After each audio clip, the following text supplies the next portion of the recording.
Charles Barkley once said, the only difference between a good shot and a bad shot is if it goes in or not. So I guess that's a good way to determine what's a good shot or not. So good luck to the Botkins Trojans this year. I think they're going to be very competitive in the league, and I look for them to do very well. Okay, great. All right, well, let's move on to the sixth team in the SCL, and that was the Fairlawn Jets. Fairlawn finished with a 3-9 league record last year, 10-11 overall. So of their 11 losses last year, 9 of them were in the SCL. I guess that just goes to show you how tough the SCL is. They're coached by Derek Alexander. I tell you what, Ken, if you like offense, if you like run and gun style of play, if you like kids throwing down a dunk every once in a while, you're going to love watching the Fairlawn Jets, because that's what they're all about. They lost a good player last year. They had Shelby Hoyne, who was a long, talented, athletic post player. Lost him, but they got back 2 fantastic juniors. One of them is Anthony Gillum, leading scorer in the SCL last year at 21 points a game. They got back a 6-footer, Trey Everett, and that's the kid I'm talking about throwing it down. He averaged about 13 points a game last year. They've actually got 50 of their 62 points on offense back this year. So they're going to be like I said, putting up some points on the board. Some other players, they got Jesse Hughes. He's another returning starter. A couple role players, Travis Wells and Ben Brown, who are both seniors. They're coming back. They got a transfer this year, Kyle Andrews. He's a 6'4", 260-pound post player. So I don't think I'd want to guard that guy in the post, that's for sure. And then also coming back is a guy by the name of Cole Cummings, who took last year off. He's coming back, another strong post player. He might be in the starting lineup. But I talked to Coach Alexander actually last night. I said, with this up-tempo offense you play, Coach, how deep in your bench do you need to go? He says, Craig, I got 5 fantastic starters. I got a quality bench. We ain't going to have any problems going 8 deep. So, like I said, look for those guys to again, put up points on the board. The big factor is going to be defense. And you know as well as I do, if you're going to win in the SCL, you got to play defense. And so I can bet you one thing, Fairlawn's going to finish better than 6th in the league this year. How well they play defense, though, is probably going to determine where they finish at in the SCL. So, but anyway, like I said, looking forward to watching Fairlawn. They're going to be an exciting team. So, all right, well, let's move on. Our next team would be Anna, and why don't you tell us about Anna? Thanks, Craig. The Anna Rockets are coached this year by Nate Barhorse. Nate's in his first year, taking over the helm for Matt Meyer. Last year, Anna graduated a couple nice players. They graduated Bryce Finkenbein, who averaged 14 points a game, and also Alex Foden in the post at 7 rebounds per game. So they got a few guys to replace in that starting lineup, Craig. But back is a key player for them, and that would be Jay Meyer. Jay is a fantastic, tall, talented inside player that can also go on the perimeter. He can shoot the 3. He can take you to the basket. So Jay is a really good basketball player that I think is going to get a lot of attention this year, and probably is going to be a key member of that Anna Rocket basketball team. Also look for post player Maverick Long and a couple other 6'3" post players in Nick Ryer and Nate Metz to contribute inside. The guard play is probably going to be Josh Seger along with Derek Gephardt, a couple guards, but also look for this guy. Remember this name, Chandon Williams, 6'3", coming off of, 6'1" guard coming off a fantastic football season. When this kid's turbo kicks in, Craig, he can really get to the rack. So Chandon's got some good skills to go along with great ball handling. So Craig Burning, 6'4" post player, and a couple young kids, Craig, to keep an eye on. Sophomores, as soon as these guys get their feet wet in Coach Barhorse's system, they're going to be nice players for the Anna Rockets, and that would be Carter Bensman and also Joel Albers, who's 6'4", and they're just both sophomores. So Anna's going to need to hit the boards this year. Last year they were last in the Shelby County League in rebounding, but look for Nate Barhorse coach team to turn that around, because Nate was a fantastic rebounder in his day. So I'm sure that'll carry over and help propel the Rockets to a pretty successful season this year. So good luck to Nate in his first year, and to the Anna Rockets. Nate's going to be a good young coach. I remember watching Nate play, and I have no doubt he'll get those guys back on track. So, all right, well, that covers the first 3 teams of the SCL. We're going to take a short break. When we come back, we'll cover the last 4 teams that finished the top 4 in the SCL last year, and we'll have that exclusive interview with Coach Paul Bremagen. So stay tuned for that.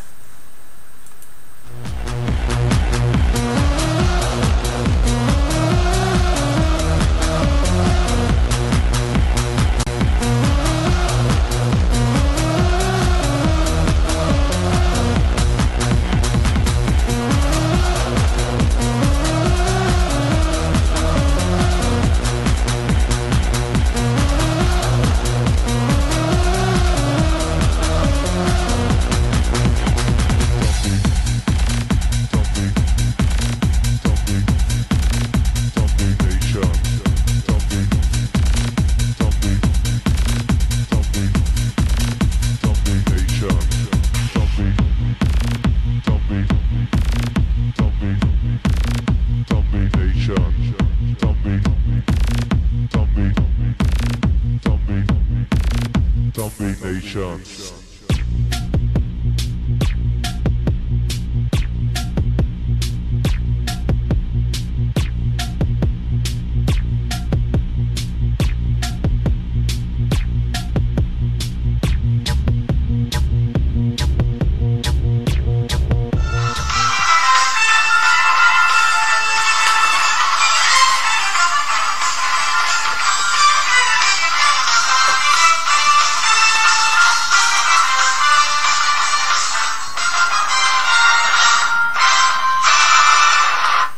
All right, welcome back. We've just covered the first 3 teams in the Shelby County League, and we're going to now cover the next 4 teams in the Shelby County League to finish our show. Haven't got any correct answers to the trivia question yet. Ken, do you want to review that trivia question again for our viewers out there? Sure. The trivia question is, in 1985, Jackson Center's basketball team won the Class A state basketball championship. Who did the Jerry Harmon coached team of Jackson Center beat? Who did Jackson Center beat in the state championship game in 1985? You can, if you can get on the social streams tab to the right of the screen there, if you click on the right and go to the social streams tab, log in with your Twitter account or your Facebook account. We think that works. We've seen a message or 2 up there, and you can send your answer in there. If that doesn't work and you're on Twitter, just send us a message to @fish_report. Send us the answer that way. We'll get it that way. So, all right, let's get back to our preview, Ken. Coming up next is the Jackson Center Tigers. Why don't you break down Jackson Center for us? Thanks, Craig. Jackson Center last year finished 7-5 in the Shelby County League. They tied for 3rd place with Russia and 16-6 overall record. They're coached by Mr. Scott Elkert. Last year, Jackson Center lost to graduation a key player in one Jacob Mann, who was a 6'4" post player, averaged nearly a double-double for the Tigers last year. But if you're going to have a guy back, Craig, you might as well get back the Shelby County League Player of the Year, and that would be 6'4" Andy Hoyne. Andy is a tall, talented young basketball player. Last year, averaged 14 points per game, 9 rebounds a game, 4 assists per game, also several block shots, and he's a very good shooter from the field. So Andy can flat out get it done, and he's the linchpin to this team. He's going to hold them together. When things get tough, when they need a bucket, they're going to go into Andy Hoyne. Also back, Alex Meyer, a sharp-shooting 3-point specialist from the outside. He's a dangerous offensive player who can really fill it up. When he gets on a roll, he's got a fantastic shot, and look for him to really be dangerous from the outside. The key to the team, I believe, Craig, the straw that's going to stir the drink for the Tigers this year, Trey Elkert. Trey is a crafty young point guard, just a junior, as is Alex. He last year shot 36% on 3-pointers. He handles the ball well. He runs the offense for Coach Elkert. He's his coach on the floor as well as his son. He knows the game, and Trey's just going to have a fantastic year, I believe, this year for the Tigers and help lead them to a lot of victories. Also, look for senior Troy Opperman. Eric Ryder is a junior, 6'4" post player, and a couple other juniors, Levi Winter and Nathan Hensley, also to contribute for the Tigers this year. So things, they got high hopes in Jackson Center, Craig, this year. They got a lot returning. They got the last year's Shelby County League Player of the Year back. So I look for Jackson Center to be real strong. Look for them to put a lot of points on the board. Look for them to really pressure you on the defensive end of the floor, and they're going to be tough to beat. I talked about FRL being exciting before. I'd have to say I think Jackson's probably the most exciting team in the SCL. I think they're the pick for a lot of people to win the league this year, and to be honest, they're certainly my pick to finish on top this year. So, all right, let's move to the home team now, the Russia Raiders. And Russia was they were hit pretty hard by graduation last year, Ken. They lost Jacob Hoyne was their top scorer. Jacob could be found in almost every offensive and defensive category. Big loss there. Another guy they lost was Levi Francis. I think Levi probably worked as hard as anybody, game in, game out. Big loss there. And Mitch Knight, who was a real solid post player for him. Another loss there that they're going to have to figure out a way to replace him. But they got a pretty good core of guys coming back. One of those guys was point guard Colin McEldowney, and unfortunately Colin got injured this year, and I'm not sure what his status is exactly. I don't think he's coming back anytime soon. I actually talked to Coach Bremagen on Tuesday night, and I asked him a bunch of questions. One of the questions I asked him was exactly that: who's going to play your point guard? So let's take a look at the interview with Coach Bremagen and see what he had to say about that. Couple of years, but what scrimmages we've seen, our turnovers have been down from that spot, and that's what you like to see. You like to see your turnovers and assists to be kind of balanced out, and you want more assists and turnovers, and that's what we got out of those guys so far. Senior Brandon Wilson, how tall is he with his basketball shoes on, and what kind of impact can he have for you on offense and defense this season? I think he's 6'9" with his basketball shoes on. I think we measured him last year, and he was about 6'8" and a half, and so we put 6'8" in the program, but he's a legitimate 6'9" now, and but he's done a nice job for us so far. His last scrimmage out has been really a strong scrimmage for him, and we just need for him to we need consistent play out of him night in and night out, and that's the biggest thing.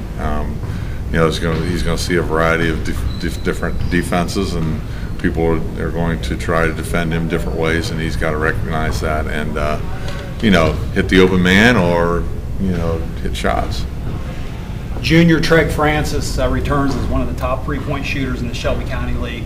Is that his greatest asset to the team, shooting from behind the arc? I think that he's done a better job. Last year he was kind of one-dimensional, and we've told him that he just needed to be more two-dimensional, and he's done a really nice job of putting the ball on the floor and scoring, and he's proven that he can do that, and I think that's going to make him even a bigger threat outside. Who are some of the other key players for the Raiders this season? Well, we've got Bryce Rittenhouse, and Ethan Schaefer. Those are our two captains, along with Colin, and those two kids, probably are the two hardest players we've got. I mean, they play hard all the time, and we're hoping for get a lot of leadership out of them. Another senior, two more seniors are Corey Bremagen and Jacob Monin. Both of those seniors have been filling in nicely. Corey's done a nice job. He's inside and out, and Jacob's done a nice job on the boards inside. Austin Garrity's played. He's a junior, and he plays a wing for us, and he's done some nice things, and he's played hard. Bryce Dews will be playing some varsity, maybe splitting some time on JV, but he's a post player, kind of converted from a guard, and so he's kind of learning, the ropes of being a post player, and so I think I see improvement out of him every day. He's got good leaping ability, and so those are the main top 8 or 9 that they're probably going to see a majority of the time right now. Thanks, Coach. Yep.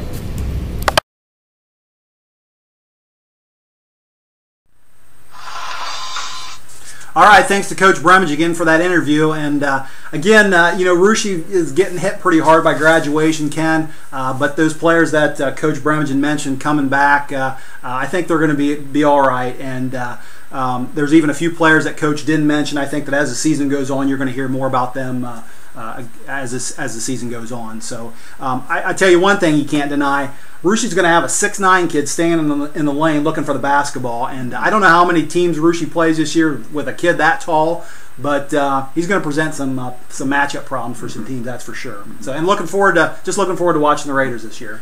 I agree, Craig. I think with a 6'9" post player and also a couple kids that, like Coach said, with Treg Francis improving his game, he can really swish and dish. So, I think that Rushi's going to be very successful this year. Yeah, again, looking forward to watching the Raiders this year.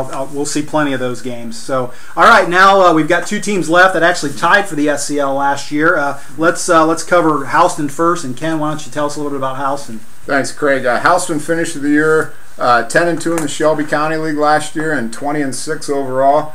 And Craig, when you play 26 games, that can only mean one thing. You went pretty far in tournament. And that the Houston Wildcats did. They advanced all the way to the state semifinals last year under Coach John Willoughby. They lost a lot to graduation, though, Craig. He's got a lot of replacing to do. They lost Josh Redd, Derek Estes, and Jacob Bonanza. All good senior quality players last year, along with 5 or 6 other kids that played a lot of basketball for Houston last year. So Coach Willoughby is closing in on win number 300, Craig. Right now he's at 297. So we'll pre-congratulate him when he does get that 300th win. So he's been around for a while, and he deserves the credit. Back for Houston this year, they got a couple kids back. One is Luke Winter. Luke, unfortunately, was hurt in a summer accident, Craig, and probably will not be able to play for Houston this year. So we wish Luke the best of luck as he recovers from his injury. Also back is Adam Mullen. He's a returning letterman for the Wildcats, a good defender. Can get the ball to the basket, and look for him to be a main contributor for Coach Willoughby this year, along with Brandon Clack at the wing and also Gary Phipps. Look for Ryan Curl, who's at 6'4", to be playing in the post. And a couple sophomores, Jacob Braun, who can really get you off the bounce. He's quick to the basket, and 6'4", Jesse Flippo, who will probably be a starting post player for Coach Willoughby. So Houston had some great numbers last year. They were first team in the Shelby County League in field goal shooting. Their offense was number 1. They really put a lot of points on the board. That was the good news. Bad news is, Craig, they lost almost all those points. So be interesting to watch Houston this year. They'll still be they'll play hard. They'll be there every night, and wish them the best of luck. Yeah, that is an interesting situation. You lost all those good players, but you got a great coach like John Willoughby there, and so I'm sure he's going to get everything he can out of those kids coming up. But that'll be interesting to watch the Wildcats this year. All right, that leaves us one team left, and that is the Fort Laramie Redskins.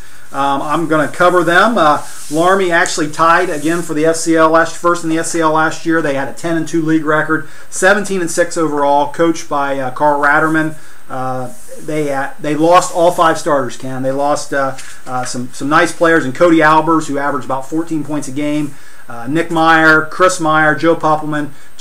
Again, they lost all 5 starters, and they got some good kids coming back, though. A couple kids, probably the 2 key kids are 6'5", Austin Lubke, and 6'2", Jake Cadonier.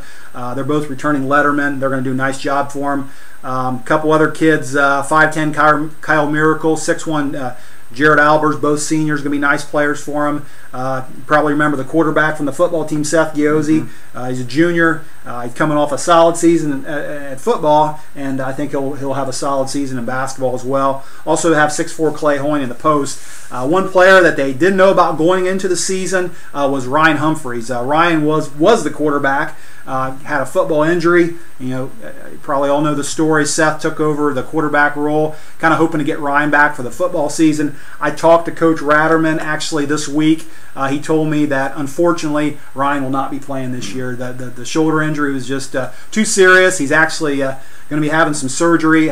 Hate to hear that, senior kid, a good kid. I've been told he's a very smart kid, so he's got a lot going for him there. But you hate to hear that for any senior to lose his last year because of injury. So Laramie, they led the SCL in defense last year. What's new? But 42 points per game last year was all they allowed. I have a feeling that's how they're going to win games this year. You might see some 39 to 37 games, and we'll see. I don't know what kind of points they can put up this year, but I have a feeling, like a typical Laramie team, they're going to rely a lot on their defense, and you're probably going to see some low-scoring games, but I'm sure they're going to win quite a few of those games too. So, but anyway, that covers it for the Redskins, and that covers it for our preview. Let's take another short break. When we come back, we do have an answer to the trivia question. We'll get to that. We've got a winner too. All right, we've got a winner. We'll hear who that is, and you'll hear about our big announcement. So stay tuned. You don't want to miss it.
All right, welcome back. We're getting ready to wrap it up here. Like I said before the break, we do have an answer or a winner to the trivia question. Ken, you want to tell us who it is? Sure. Appreciate all the answers that were thrown at us. We had answers coming in, Craig, on the social stream. We had them coming in Twitter, and we even had them texting them directly to our phones. So we had several answers. But I would like to congratulate Austin Garrity. Austin gave us the first correct answer of Graysville Skyview.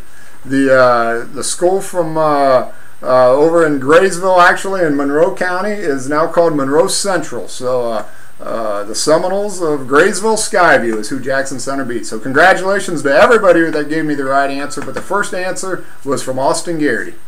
Congratulations, Austin. We'd also like to, before we forget, Craig, I just wanted to mention the local football teams and wish them the best of luck coming up this weekend. The Marion Local Flyers, the Coldwater Cavaliers, and also the Trotwood Madison Rams. All three local teams that are going for state championships this weekend. So good luck to them. Yeah, good luck to all those teams, and we hope you bring home some hardware. All right, now it's time for our big announcement. Fish Report is happy to announce, this is something new for us, but we're happy to announce our first ever Fish Report's Rockin' New Year's Eve party coming up this December 31st.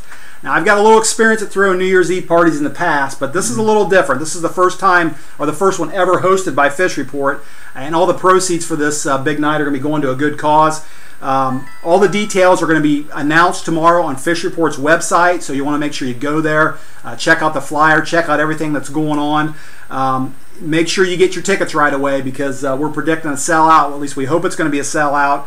And it's just it's a great way of celebrating a great 2011, an exciting 2012 coming up, and it's our way of giving back to the community a little bit. So make sure you check that out tomorrow morning. Get your tickets. And look forward to a rockin' good time. So, all right, well, that wraps it up for us here tonight, Ken.